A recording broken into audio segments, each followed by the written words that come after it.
I'm here with a two-time Mr.Oympia Pro Powerlifting Champion, Chris Pappillion, who's currently first in the nation single ply at 242.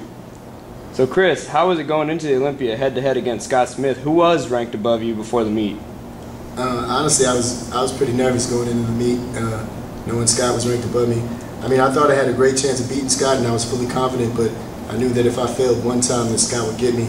And whether or not he could get me that day, I was like, you know, it's kind of nerve-wracking just to pick the numbers and everything, knowing that I just came from multiply. So I thought I had a great chance, and the meet ended up going my way.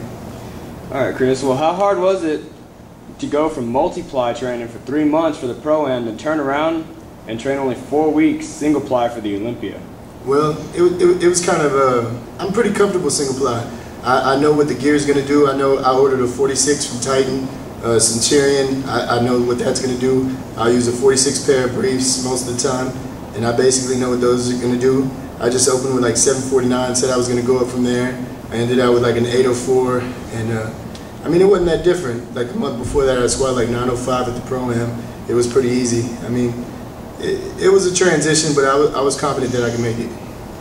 What was the transition in the gear you wore in the Pro-Am as opposed to what you used in the Olympia, and how much did that actually affect you? Affecting me. As I said, I was confident in single ply. The multiply, I wore just a loose pair of Boss briefs and a pretty tight Boss suit that's new. It's the newer version of the Boss that Pete came out with. So, I mean, that was a 48, and then my single ply suit was like a 46 standard.